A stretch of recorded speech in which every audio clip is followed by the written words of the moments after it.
Hi മക്കൾസ്, economic തോട്ടിലെ അടുത്ത question പിടിച്ച മക്കളെ, അല്ലെങ്കിൽ സമ്പദ്ശാസ്ത്ര ചിന്തകർ എന്നുള്ള ആ ഒരു ചിന്തകൾ എന്നുള്ള ബുക്ക് അല്ലെങ്കിൽ പാഠഭാഗത്ത് നിന്ന് എക്സാമിന് ചോദിക്കുന്ന ഒരു പ്രധാനപ്പെട്ട ക്വസ്റ്റ്യൻ ആണ്. കുറേ ബുക്കുകളുണ്ട്, കുറേ എഴുതിയ ആളുകളുടെ പേരുണ്ട്, കൃത്യമായിട്ട് പഠിച്ചു വെക്കണം. കാരണം മാച്ച് ദ ഫോളോയിങ് ഇതൊരു 4 മാർക്കിൻ്റെ ക്വസ്റ്റ്യൻ ആണ്.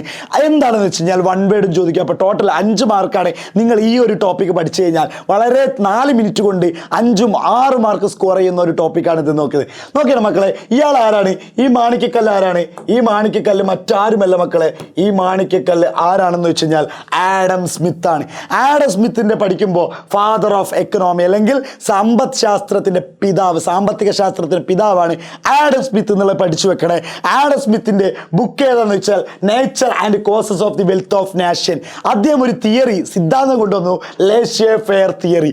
ആ തിയറി പറഞ്ഞത് ഗവൺമെൻറ് എന്ത് ചെയ്യാൻ പാടില്ല, അവനവൻ്റെ സാമ്പത്തിക കാര്യങ്ങൾ ഇടപെടാൻ പാടില്ല, അത് ഇൻഡിവിജ്വൽ ആയിരിക്കണം, വ്യക്തി സ്വാതന്ത്ര്യത്തിന് കൂടുതൽ പ്രാധാന്യം കൊടുക്കണം. ഇതാണ് ആഡം സ്മിത്ത് പറഞ്ഞത്.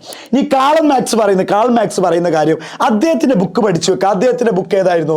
അദ്ദേഹത്തിൻ്റെ ബുക്കാണ് ദാസ് ക്യാപിറ്റൽ, മൂലധനം. അദ്ദേഹം തൊഴിലാളികളുടെ കാര്യങ്ങളൊക്കെ പറയുന്ന ആളാണ്, തൊഴിലാളികൾക്ക് ഇത് കൊടുക്കണം എന്നൊക്കെ. അങ്ങനെ അദ്ദേഹം പറഞ്ഞൊരു കാര്യമാണ് സർപ്ലസ് വാല്യൂ അല്ലെങ്കിൽ മിച്ച മൂല്യം എന്നുള്ള സംഭവം അദ്ദേഹമാണ് പുറത്തിറക്കിയത്. വെച്ചാൽ ലാഭത്തിൻ്റെ ചെറിയ വീതം മാത്രമാണ് തൊഴിലാളികൾക്ക് കൊടുക്കുന്നത്. അതിനെ പറഞ്ഞ പേര് സർപ്ലസ് വാല്യൂ അല്ലെങ്കിൽ മിച്ച മൂല്യം. അതാരുടെയാണ്? അദ്ദേഹത്തിൻ്റെ book Das capital, Karl Marx ആണ് കേട്ടോ. ഓക്കെ, നെക്സ്റ്റ് ആണ് നമ്മളെ ആൽഫ്രഡ് മാർഷൽ. എന്താ പറയുക? മനുഷ്യൻ്റെ വെൽഫെയറിനായിരിക്കണം എന്ത് കാര്യങ്ങളും കൊണ്ടുവരണം, മനുഷ്യൻ്റെ ക്ഷേമത്തിനായിരിക്കണം. അദ്ദേഹത്തിൻ്റെ ബുക്കാണ് പ്രിൻസിപ്പിൾസ് ഓഫ് എക്കണോമി, സാമ്പത്തിക ശാസ്ത്ര തത്വങ്ങൾ എന്ന് പറയുന്നത്. പിന്നെ ലേണൽ റോബിൻസ് എന്ന് പറയുന്നുണ്ട്, നമ്മളിവിടെയുള്ള കുറേ ആളുകളുടെ ആവശ്യങ്ങൾ ഇങ്ങനെ എത്ര തന്നെ കളിച്ചാലും കുറയില്ല, കൂടി വരെ ഉണ്ടാവുള്ളൂ. അതെന്ത് ചെയ്യണം, അതിനനുസരിച്ചാണ് കാര്യങ്ങൾ ചെയ്യേണ്ടതെന്നാണ് അദ്ദേഹം പറയുന്നത് കേട്ടോ.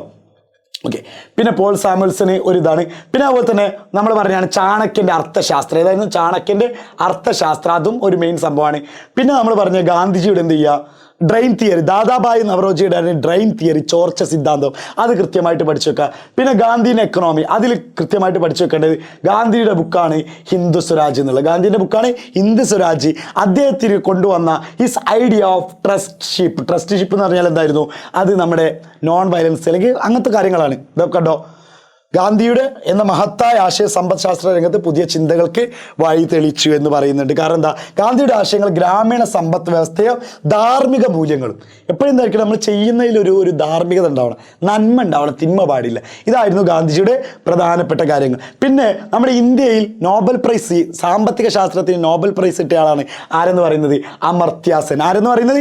അമർത്യാസെൻ. കിട്ടിയ വർഷം 1998. അദ്ദേഹം എന്തൊക്കെയാണ് കാര്യങ്ങൾ പറഞ്ഞതെന്ന് വെച്ച് കഴിഞ്ഞാൽ മറ്റേ human welfare economy, economic inequality and development, ഈ കാര്യങ്ങളൊക്കെയാണ് അദ്ദേഹം പറഞ്ഞിരുന്നത്. അപ്പോൾ ഈ ചെറിയ മിനിറ്റിൽ മക്കളെ, വെറും 3.5 മിനിറ്റ് കൊണ്ട് ഏകദേശം 6 മാർക്കോളം നമ്മൾ സെറ്റല്ലേ മക്കളെ? ഹാപ്പി അല്ലേ? അപ്പോൾ എങ്ങനെ കാര്യങ്ങൾ? ബൈ.